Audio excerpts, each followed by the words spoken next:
Sendo assim, abra sua Bíblia na primeira epístola de Paulo a Timóteo. Primeira epístola de Paulo a Timóteo. Nós vamos ler a partir do capítulo 4, mais precisamente, a partir do verso 6 até o 16. Não obstante, nós vamos destacar apenas um versículo, porque trata do tema que nós vamos tratar. Existe um contexto onde essa exigência, esse pedido de Paulo a Timóteo, é uma carta endereçada a uma pessoa que logo mais está assumindo a liderança de uma igreja lá em Éfeso.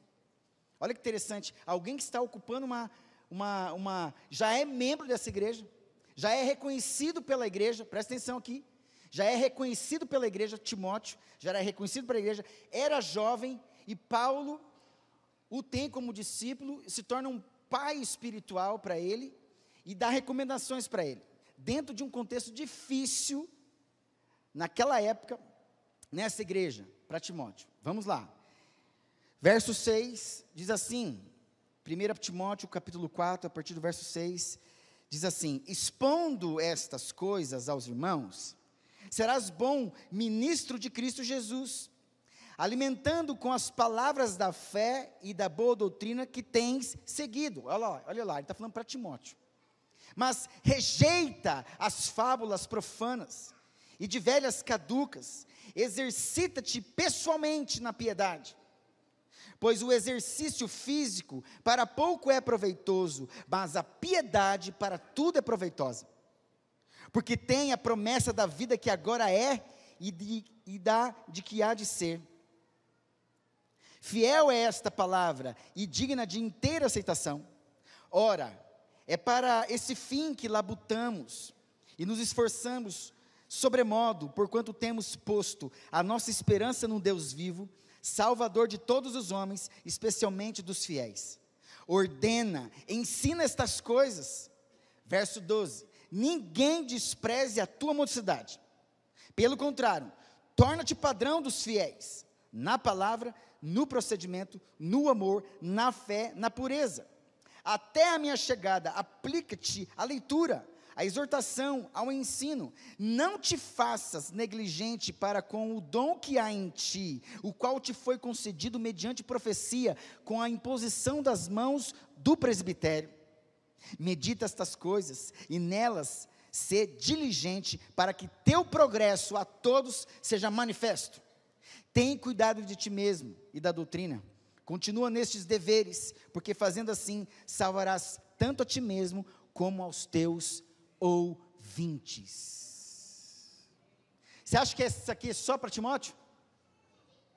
Você que é um crente em Jesus Cristo, aonde nós estamos vivendo a nova aliança, onde todos nós somos sacerdotes, você acha que é só para um jovem? Continua sendo Bíblia para nós, Escritura, recomendação, exortação, sim ou não? Sim, então é para mim e para você. Esse quadro de exigências, de conselhos, que revelam um cuidado, uma proteção no meio da caminhada. Exercendo ou não uma liderança dentro da igreja, porque de repente você precisa exercer primeiro a liderança da sua casa, ou como pai, ou como mãe, ou uma liderança no seu trabalho, não sem princípios espirituais, mas com princípios espirituais. Eis a vantagem, você que talvez não seja cristão, aqui, está visitando a igreja, quero dizer para você, em ser regenerado, nós temos um chamado, e temos uma missão, temos vantagens, sim, não somos melhores do que os outros, correto? Mas há vantagem, há privilégios, há poder, há promessa para você, porque você entrou pela graça de Deus, num universo, num reino, que agora você não governa mais, quem governa é Jesus Cristo. Essa é a diferença. Agora você se torna sal e luz. Você tem sabor, você tem algo que ilumina. Você pode ser mulher e homem diferente. Não melhor do que os outros, mas melhor para Deus, amém? É isso. Progresso na vida espiritual, maturidade espiritual. Lendo estes versículos, irmãos, nós vemos o seguinte: Paulo está preocupado está interessado, ele se dedica a um tempo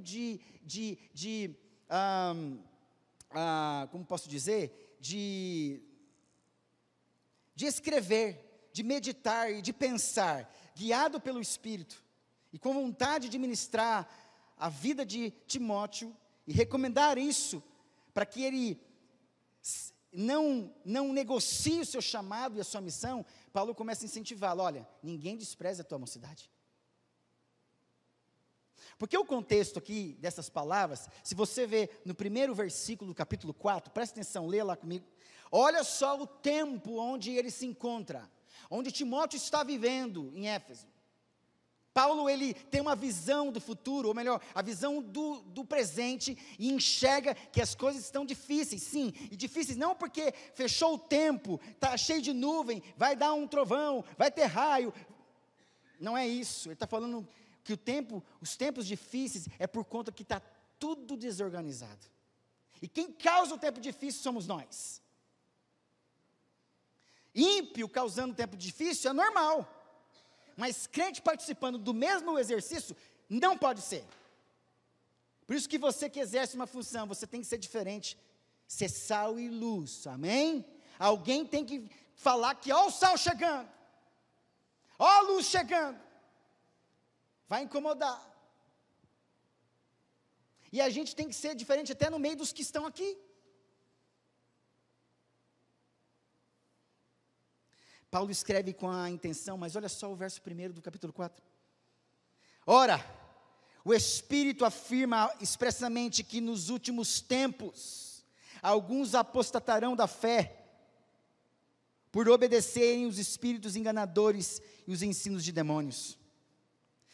Pela hipocrisia dos que falam mentiras, que têm cauterizado a própria consciência, que proíbem o casamento, exigem abstinência de alimentos que Deus criou para serem recebidos com ações de graças, pelos fiéis e por quantos conhecem plenamente a verdade.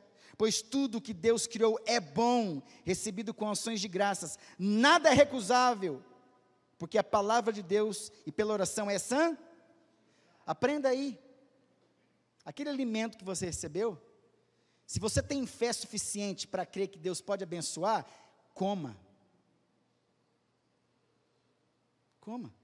É dentro desse contexto que nós vemos também, lá em 2 Timóteo, que os tempos são difíceis. E são pessoas que estão, no caso aqui de Timóteo, no seio da igreja, tentando bagunçar o coreto, bagunçar o coral. E Paulo começa a dizer o seguinte: Timóteo, eu preciso que você seja diferente no meio dessa geração. Timóteo significa timos, tel, timos, honra, tel, Deus. Eu estou dizendo assim, eu preciso que alguém honre o caráter. Eu preciso de uma geração, de que alguém como você, Timóteo, que pode ser aquele que honra a Deus. Uma geração que honra a Deus, fala comigo, uma geração que honra a Deus. Isso. Quem é essa geração que honra a Deus? Somos nós. Sobretudo, e de forma excelente, quando nós cumprimos os princípios da palavra de Deus. Não é possível alguém que pregue aqui, qualquer pastor, goste de mim ou não, goste de outro ou não, não interessa. Você sai aqui só pensando na piada que ele fez, na brincadeira que ele fez, e não pensar nos pontos que tocaram o teu coração. Nas palavras difíceis que tem que mudar a tua vida, a minha vida, que pode mudar o cenário da sua casa, do seu lar, amém, do seu trabalho, da sua faculdade. Não é possível sair daqui lembrando que, o pastor Guto estava muito nervoso nesse culto. Não, eu estou querendo que você mude de postura. Ninguém despreze a tua mocidade, torna-te padrão dos fiéis. Está dizendo assim, Timóteo, não desista. Se alguém está desprezando você, deixe que eles desprezem, mas você torna-te padrão dos fiéis. É isso que ele está dizendo. Ele de longe escreve, e essa carta demora igual os pedidos da Shopee. Ou melhor, Shopee não, está vindo até rápido. Os irmãos sabem que eu como na Shopee, né? AliExpress, brincadeira, né? Demora. 90 dias. Dá vontade de cancelar e pedir de novo, né? Você vai lembrar só disso na minha pregação, eu vou brigar com você. Irmãos, é isso. A gente precisa entender que Paulo está recomendando para pessoas dentro da igreja. E Timóteo era jovem, líder, e tem muitos líderes aqui, amém? Nós temos proporcionado, pelo menos mensalmente aqui, um curso de líderes, de liderança da igreja, para provocar em você esse espírito de querer se envolver, não ter medo, apesar das crises emocionais, afetivas, sentimentais, financeiras, ou geográficas, ou físicas, não sei, espirituais. A questão é, ninguém despreze você. Ninguém despreze você.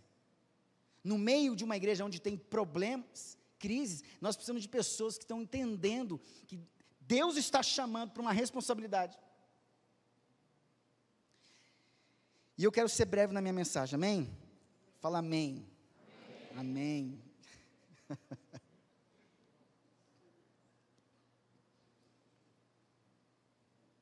Não é o primeiro ponto, mas eu quero destacar exatamente isso. Verso 12. O verso 12 diz aí: ninguém despreze a sua mocidade. Mocidade ali é novo, né? Neotetos. Refere-se à juventude, ou à fase da vida em que alguém está em crescimento. Paulo enxerga pessoas na igreja, olha aqui, como pastores, profetas, evangelistas, apóstolos, mestres, precisam enxergar as pessoas. Eu tenho 50 anos, mas você ainda é um novo na fé. Você ainda bebe leite. Então nós vamos aguardar, calma, tem um tempo. A igreja precisa te conhecer, você precisa ser recebido. Alguém está te vendo sim, você precisa respeitar o tempo. A gente vê vontade de muitas pessoas querem trabalhar aqui, mas a gente segura um pouco, porque nós não vamos colocar você na frente, na linha de frente. Só que Timóteo, ele já tem uma história interessante. Na primeira viagem de Paulo, Eunice, sua mãe, e Lloyd, a sua avó, são evangelizadas. E evangeliza Timóteo. Presta atenção. Eunice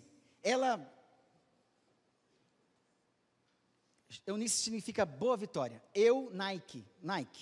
Quem usa Nike aqui? Nike é uma palavra grega que significa vitória. Nike. Boa vitória. Eunice era casada com um homem que era gentil. Na cultura judaica, se o pai é judeu e ele casa com uma não judia, o filho não necessariamente é judeu. O pai é judeu, casa com uma não judia, o filho não é judeu. Mas se a judia casa com um homem que não é judeu, o filho é judeu por conta da criação da mãe desde pequeno, da aproximação, porque é a mãe que cuida desde pequeno dos filhos. E se encarrega de ensinar as primeiras leis, as primeiras palavras da Torá. Obviamente com a ajuda do pai depois. Então Timóteo era judeu. Tinha também parte com os gentios, mas poderia ser judeu. Quer dizer, era judeu. Reconhecido. E Paulo se vê a história dele que tinha uma avó e uma mãe crente, que tinha uma fé, que passou para ele, e ele começa a ser um jovem normal na igreja. Aí entenda que jovem normal de idade também, mas de fé também. E talvez você tenha 50 anos, como eu falei, mas você é jovem porque você chegou agora, é crente novo. Então há espaço para você também. Então Paulo enxerga Timóteo e fala assim: Timóteo, não só tua avó, não só tua mãe, nem só você eu vejo como possibilidade, como também a igreja reconhece a tua autoridade. Isso é importante, meus irmãos. Isso é importante, pessoas reconhecendo homens e mulheres com autoridade para pregar o evangelho, para ministrar as outras vidas aqui dentro. O pastoreio aqui acaba sendo, meu Deus, compartilhado, delegado. Imagina, eu não dou conta, nós não damos conta de todos vocês. Então alguém se manifesta, presbíteros, oficiais, diáconos, outros irmãos com autoridade, com maturidade espiritual, e a gente começa assim, olha, vai, ninguém despreze você. Eu tenho falado para alguns líderes aqui de ministério, olha, ninguém despreze você. Você tem autoridade.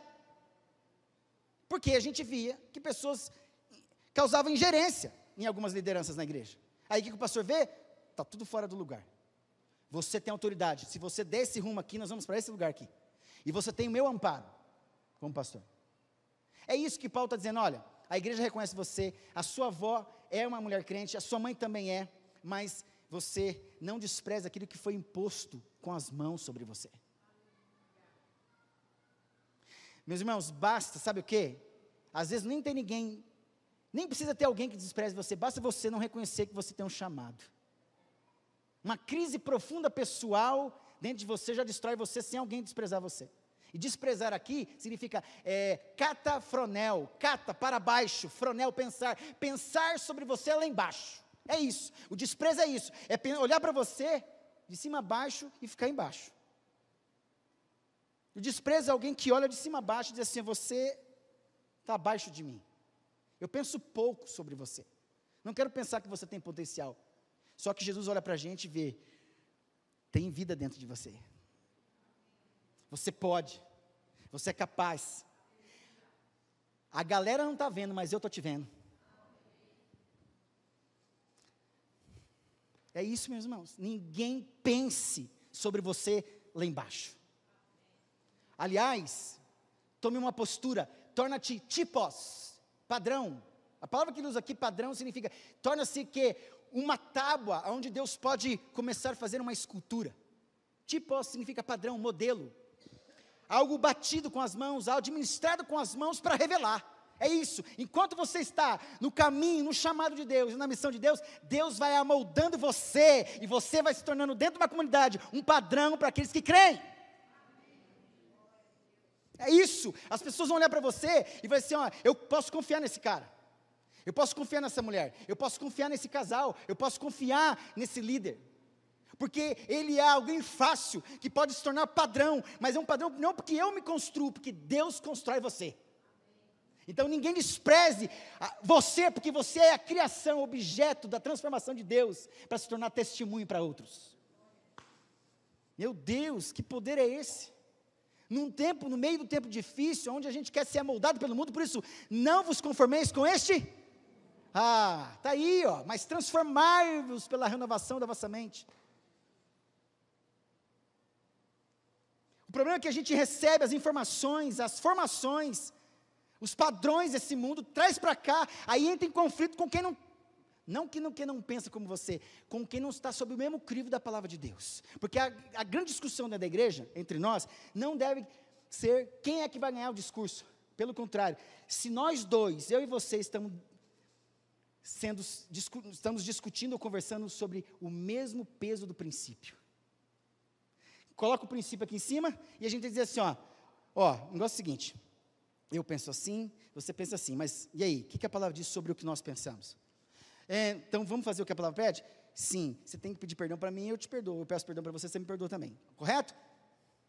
Não é sobre como eu vou sair ganhando da conversa, mas como nós vamos sair dessa conversa. Minha mãe tem dito para mim, Guto, conversas com princípios, porque aí você não domina ninguém, você não ludibria ninguém, você não, como posso dizer, você não defrauda ninguém, não engana ninguém. Porque aqui é exatamente isso. Existiam pessoas que estavam inflamando a comunidade, dizendo coisas que, olha aqui, o Espírito afirma expressamente que nos últimos tempos, alguns apostatarão da fé, por obedecerem espíritos enganadores, ensinos de demônios. Esse dia atrás eu vi, alguém me mandou para mim, um pastor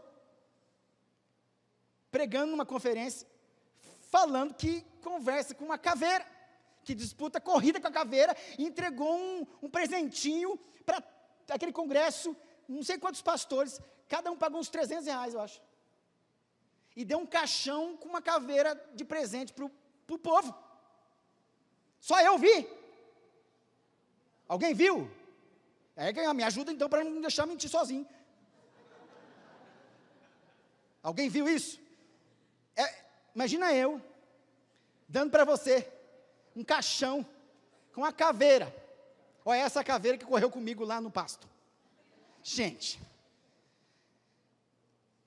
é que não mostrou, mas disse que lá no evento, quem estava lá, Um monte de pastores que era da denominação saiu correndo. Meus irmãos, são as escolhas. O que é escolha? Heresias. O que significa heresia? Aquilo que eu escolho. Dentro da sua profissão, existe um caráter, uma convenção daquilo que se pensa sobre a disciplina que você desenvolveu, a profissão. Então, você pode fazer heresias também na área que você trabalha. E, sobretudo, alguém diz que a mãe das heresias é a Bíblia. Não que ela seja, mas os homens fazem dela isso. E olha a responsabilidade que nós temos de pregar a palavra. Os irmãos entendem isso? Por isso que Paulo está chamando a atenção. Timóteo, fica na tua. Ninguém te despreze. Ninguém pensa menos de você. Mas, torna-te padrão. Tipos. Seja um instrumento de escultura na mão do Senhor. E eu vou te tornar um exemplo para outros. Mas em quê? Em quê, meus irmãos? Aí, o primeiro ponto. Primeira coisa, olha o verso aí, 12. Olha lá, ó. Ninguém despreza a tua mocidade, pelo contrário, não torne-te padrões fiéis. No quê? No primeiro ponto aí? Na palavra. Você quer se tornar uma mulher, um homem, padrão de fé. Padrão de fé. Nessa igreja, você tem que ser um crente que saiba a palavra. Você tem disposição, você tem altruísmo, você tem boa vontade, você tem aptidões funcionais, mas falta conteúdo da palavra sobre você. Aí não dá. A gente vê potencial em você, por isso que a gente segura. Precisa da palavra. Precisa de palavra.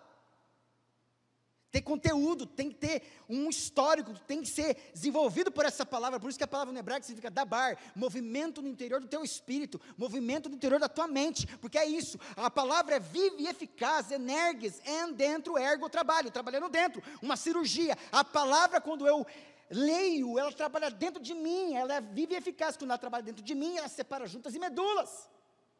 Quando ela trabalha dentro de mim, ela separa alma e espírito. Ela mexe com o que está aqui na mente. Ela é apta para discernir os pensamentos e os propósitos do coração. É a palavra que me denuncia. Tem que ter palavra. Você não vai ser desprezado aqui. Jamais.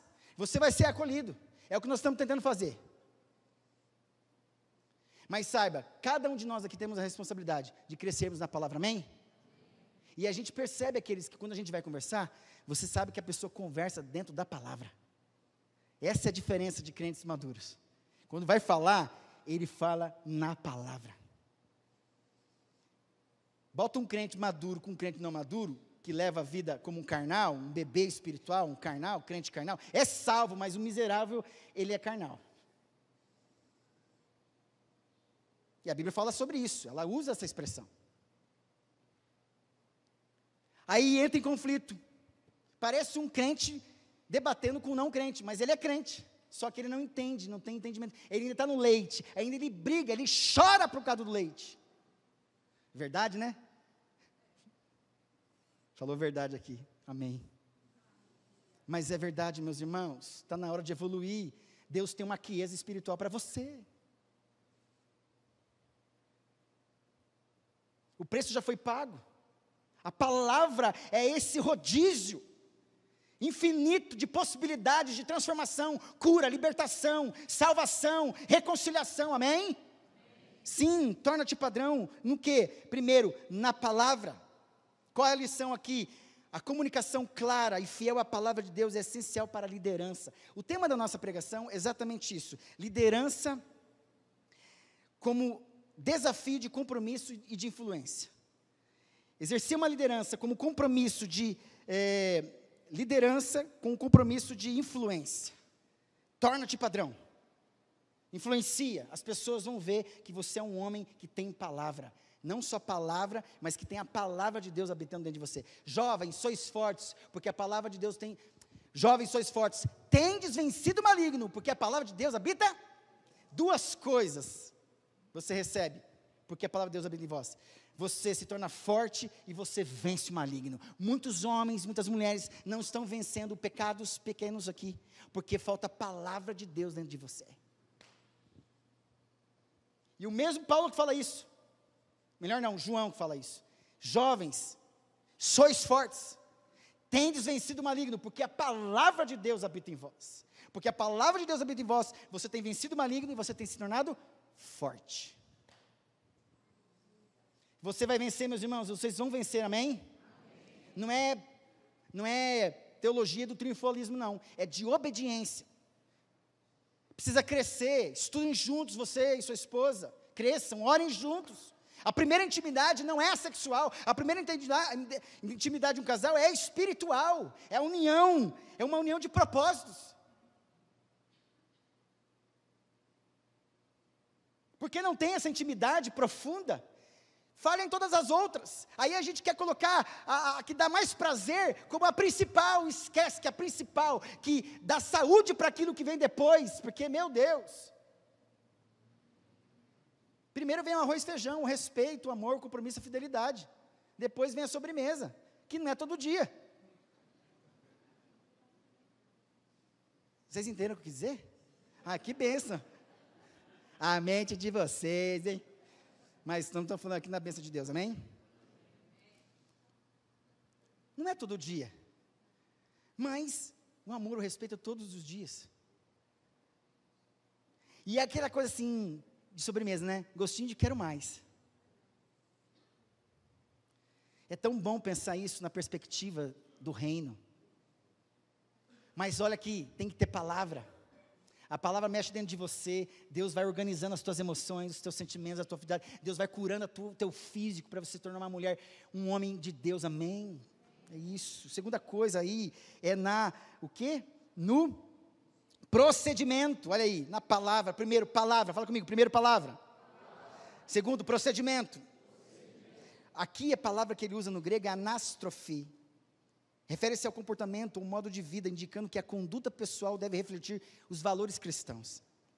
De novo, está falando de algo de novo, algo que repete novamente, é uma redundância aqui, é de novo novo, procedimento sempre novo, algo importante, algo que chama atenção.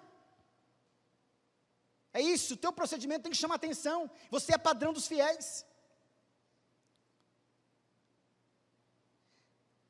Uma ilustração interessante dentro desse segundo ponto é a vida de Daniel. Procedimento, uma atitude, né? Que manteve a sua integridade e devoção a Deus em um ambiente adverso. Meus irmãos, ele resolveu no seu coração não se contaminar com as iguarias e se manteve desde o começo.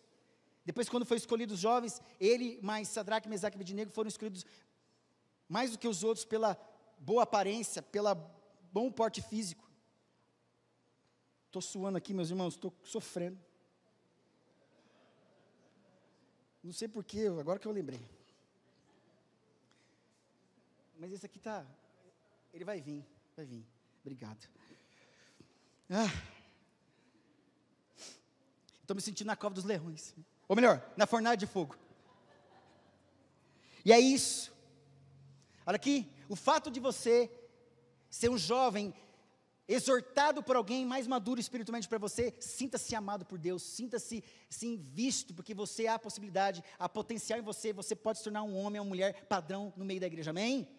Se alguém cobrar isso de você, sinta como algo positivo, porque a exortação não é o rebaixamento, não é a humilhação, é levantar você, motivar você, você pode ser melhor do que você é exatamente isso. A exortação diz assim, você pode ser melhor do que você foi. Se você errou aqui ou fez pela metade, você pode dar conta e fazer muito melhor. Você pode ser excelente. A exortação sempre é levantar, é encorajamento. Pode pesquisar aí. Exortação significa encorajamento. É fazer você ter coragem de fazer e ser melhor. Amém? É isso. Daniel não desistiu disso. Ele foi até o fim. E olha, fiel a Deus até o fim. Nunca mais voltou para Jerusalém. Ficou lá até a morte na Babilônia. Olha o chamado dele, olha a missão dele. E outra, Deus não tirou a cova dos leões dele. Deus deixou a cova dos leões sobre a vida dele. E ele foi salvo pela graça de Deus dentro da cova dos leões. Entende isso, meus irmãos? Deus não tira a fornalha de você, mas Deus está com você lá dentro para não deixar você sapecar. Está cheio de crentes sapecando por aí.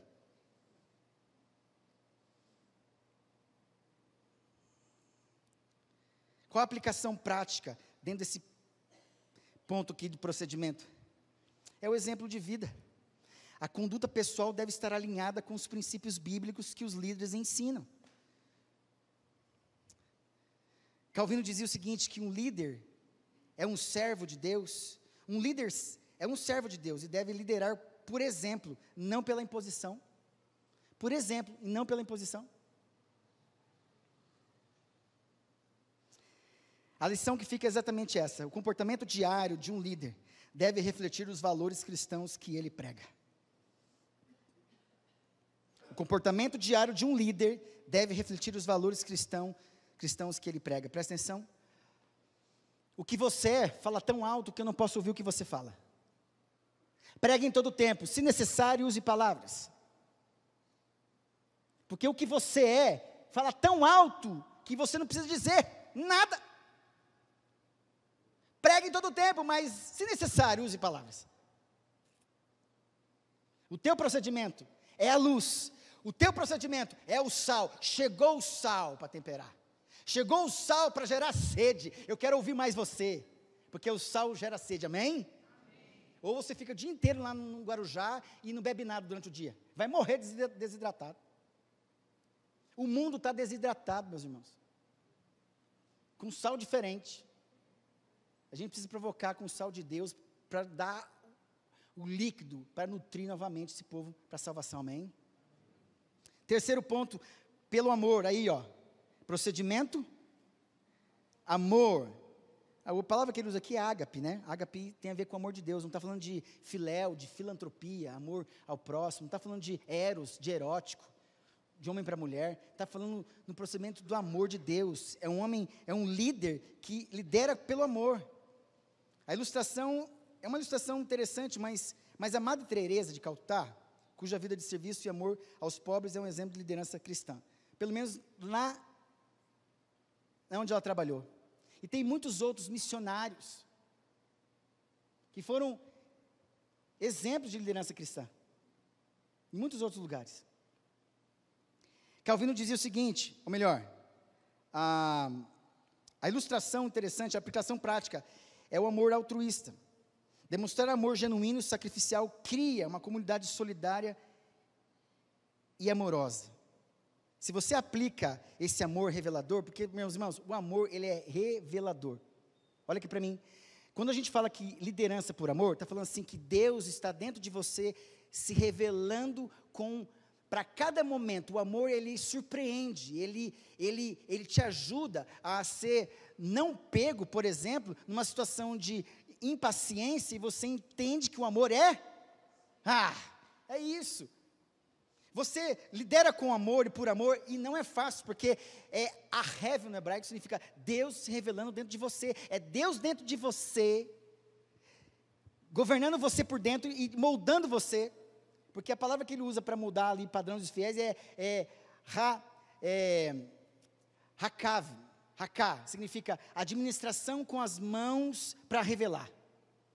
É Deus moldando você aqui dentro, porque a paciência é aqui, é o sentimento, paciência. É um sentimento dolorido. Por isso você tem paciência pelo outro.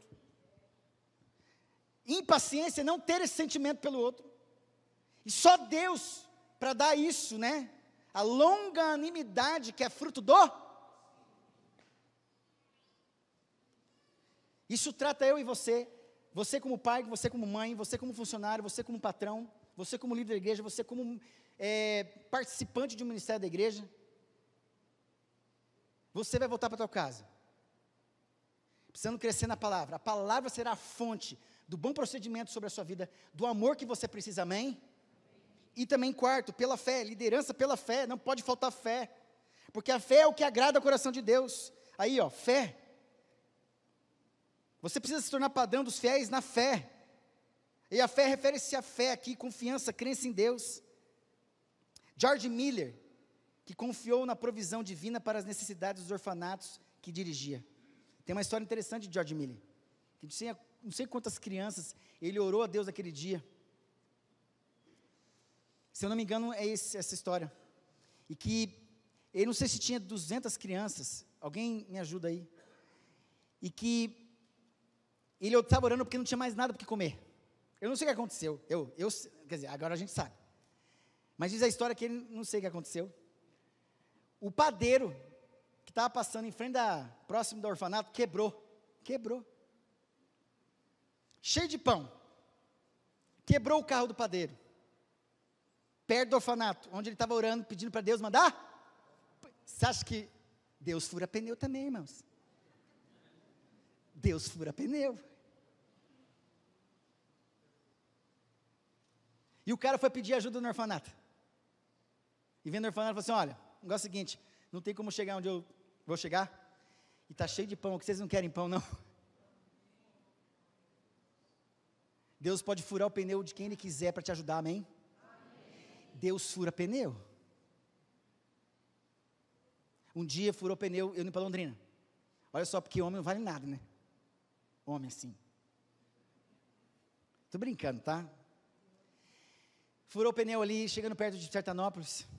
E os meus filhos falavam: Florianópolis. Pai, nós estamos chegando em Florianópolis? Nossa, quem dera, né? Sertanópolis, Florianópolis. Eu cheguei ali, encostei no local ali, porque furou o pneu, e a minha chave entortou, não dava mais ter força, aderência, para poder tirar as porcas lá. Aí, eu falei assim: gente, não é possível, eu estou aqui, todo mundo passa, me vê, homem, junto com uma mulher bonita, e com 3 filhos bonitos, brincando. Aí, e não para, eu preciso de ajuda, porque não tem a chave. Aí tentei ligar para o posto lá, que é da concessionária, e ninguém, de repente, não sei o que eu fiz, e me escondi. Rapaz, não deu 1 minuto, 2 homens parou. A chave é essa, irmãos, a chave é essa. Se a sua chave estragou, esconde. Se esconde que vem ajuda. E Deus manda. Ficou lá minha esposa assim, não mandei fazer isso, né? Ela estava lá e os 3 filhos bagunçando, para lá para cá, olhando para cá. Aí um monte de homem apareceu, 2 homens apareceram no mesmo momento. Falei assim: Deus, essa é a estratégia. E veio e ajudou. E é isso que Deus faz. Eu pedi ajuda para Deus. Irmãos, pela fé, por quê? Porque a gente precisa crer que Deus pode, Ele ouve a oração, amém? Esse líder, essa líder que é você, tem que ser essa mulher de fé, mãe de fé, patroa de fé, funcionária de fé, líder de ministério de fé, que enquanto às vezes o marido não quer ajudar, ou o esposo não quer ajudar, outros não querem ajudar, eu creio, vai dar certo. Se foi daquele jeito no passado, vai ser diferente agora. Se nós negociávamos lá atrás, não vamos negociar agora, não vamos negociar, nós vamos em frente. Nós vamos aceitar todas as pessoas, vamos conversar com todo mundo. Isso, e Deus está honrando, e Deus abençoa, e são pessoas que estão querendo fazer as coisas na igreja. Não desistam, tem que ser pela fé, porque nós servimos a Deus. Olha aqui, quando você cria o seu projeto, e quer fazer o teu projeto, na hora de dar errado, então você tem que brigar por ele. Tem que lidar com os prejuízos. Agora, quando Deus te chama para o projeto dele, Deus se encarrega de proteger você. É diferente. Você quer o teu projeto? Então lute pelo seu projeto, brigue pelo teu projeto. Agora, quando Deus tem um projeto para você, e você está na visão do projeto de Deus, porque projetos nobres fracassam, mas não fracassa quando Deus está no projeto. Quando Deus é convidado para estar no projeto. E Deus luta por nós. Ainda que você entre na cova dos leões, Deus te protege. Ainda que você entre na fornalha de fogo, Deus te protege. Por fim, liderança pela pureza. A palavra aqui é agneia, de Ragnos, santo. Refere-se à pureza, integridade. Presta atenção, por que isso, meus irmãos? Porque tem que ter pureza sim, a gente precisa ser santo. E ser santo é ser estranho hoje em dia. Olha aqui para mim, a palavra no hebraico é kadosh. Presta atenção aqui, ó. Quando fala que Deus é santo, kadosh, está falando assim que Ele é estranho, totalmente outro. O estranho. Porque quando o Deus santo começa a agir na nossa vida, nos santificando, algo estranho começa a acontecer dentro da gente, que a gente começa a estranhar. As crises começam a vir, e crise significa auto-julgamento. É um auto-julgamento de si mesmo, eu não acabo me aceitando. Eu entro numa crise. Crise é isso, um auto-julgamento, porque alguma coisa estranha dentro de mim, que é a ação do Espírito Santo, me leva a causar estranheza. E aí, olha a questão toda aqui, é para levar você à pureza, a optar pelas coisas de Deus, que a palavra mostra para você, os princípios e valores. A pureza vem pela palavra. Ser santo aqui é dizer assim, é se abster de muitas coisas, porque esta é a vontade de Deus, a vossa santificação, que vos abstenhais de toda prostituição. O que é abstinência? É sair de uma coisa para se ocupar com outra, porque esta é a vontade de Deus, a vossa santificação, que abstenhais da prostituição. Nós estamos dando com uma geração, eu estou terminando, uma geração aqui, que não é a que honra a Deus. A que honra a Deus, ela preza pela palavra, pelo procedimento, pelo amor, pela fé e pela pureza. Essa honra, do começo ao fim, ela respeita todos esses radares aqui, da palavra, do procedimento, do amor, pela fé e da pureza. São 5 etapas na corrida cristã, aonde eu estou indo lá na Castelo Branco. Eu me mantenho na velocidade, eu não sei onde está o radar, já fui pego por um monte, por não dar certo. Miserável homem que sou. E depois vem a desonra, a multa, porque o Detran não vai mandar cartinha que você foi bem, parabéns, pastor Guto, você saiu da sua casa, foi até lá na 25 de março, voltou sem nenhuma multa. Ela não vai mandar para você a cartinha, ela vai gastar mais dinheiro honrando você, muito mais, do que mandar a multa que ela quer mandar para você. E a pureza é o seguinte, meus irmãos, essa submissão à santidade de Deus sobre a minha e a sua vida. A lição dentro desse ponto é manter a integridade moral, é crucial para a credibilidade e eficácia do líder. Um exemplo disso é José, que resistiu à tentação, manteve a sua pureza moral em situações desafiadoras. Qual a aplicação prática? Manter a sua integridade em todas as áreas da vida é essencial para uma liderança respeitável e eficaz. É isso. Um líder como farol, assim como um farol guia os navios na escuridão, a vida de um líder cristão deve servir como guia e inspiração para aqueles ao seu redor, iluminando o caminho para Cristo. Líder como modelo de atleta, assim como um atleta treina e compete para ser o melhor, um líder cristão deve se esforçar para viver exemplarmente. Aqui nesse mesmo texto vai dizer, lá na frente, todo atleta que quer ser coroado deve cumprir as regras. Tem atleta que não cumpre regra, vai ser quê? Essa é a grande questão. Vai ser desclassificado. Por fim, meus irmãos, os antagonismos, desprezo pela juventude, a tendência de subestimar os jovens de fato de idade e jovens na fé, podem levar à perda de potencial e liderança valiosa. Quantos de nós estamos mandando embora pessoas que têm potencial, muitas vezes? Hipocrisia, a incoerência entre o ensino e a prática pode minar a autoridade, a eficácia de um líder. A incoerência, né? Idades versus respeito, a tensão entre a juventude e a autoridade é um antagonismo central. Paulo desafia a visão comum de que a idade é um pré-requisito para o respeito à liderança. É a crise entre a teoria e a prática. É isso. A crise entre a teoria e a prática. Vamos sair da teoria e vamos para a prática, amém? Vamos sair daqui, lembrando que você pode se tornar um exemplo de fé, amém? Para outros, exemplos dos fiéis, não é nem exemplo dos de fora, presta atenção, para os de fora é fácil enganar, para os de dentro, difícil. No convívio um pouquinho, dá para denunciar. Aqui é padrão dos de dentro. Então imagina, o crivo, é Deus mesmo, só Deus amoldando você e eu, para nós nos tornarmos padrões dos fiéis nessa igreja. Por isso ninguém despreza ninguém em nome de Jesus aqui, amém? Amém. Feche os seus olhos. Vamos ficar em pé.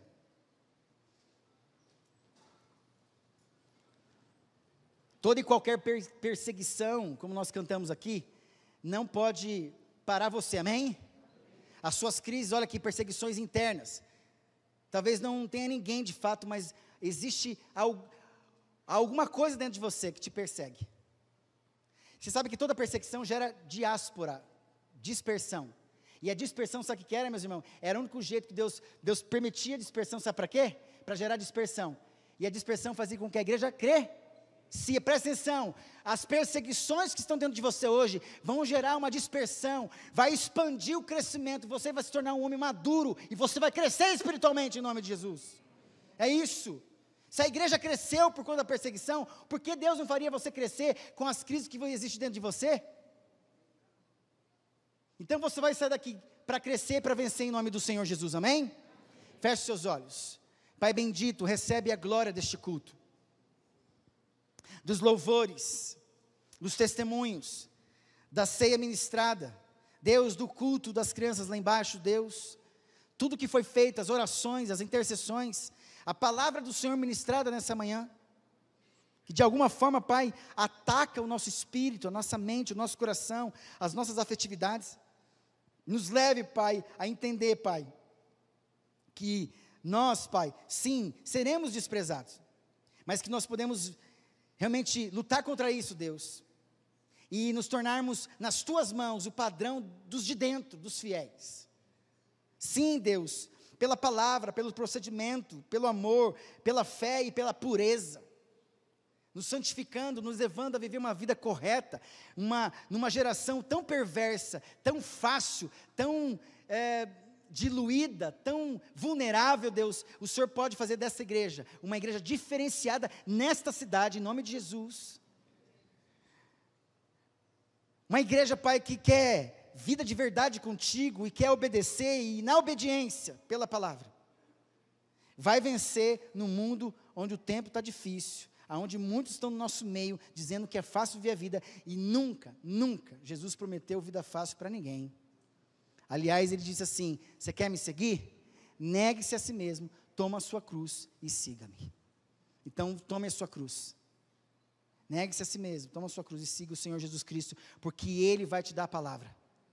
Ele é o exemplo maior de procedimento, do amor, da fé e da pureza. Jesus Cristo é o nosso Senhor e Salvador. Por isso, Deus, recebe a glória deste culto, tudo que foi feito. O povo de Deus receber a bênção do Senhor. Que o Senhor vos abençoe e vos guarde. Que o Senhor faça resplandecer o seu rosto sobre vós e tenha misericórdia de vós. Que sobre vós o Senhor levante o seu rosto e vos dê a paz. E que a graça do nosso Senhor e Salvador Jesus Cristo, o amor de Deus e Pai, e a comunhão do Espírito Santo esteja com você hoje, até a volta do nosso Senhor e Salvador Jesus Cristo. Amém e amém. Dê um abraço no seu irmão, em nome de Jesus.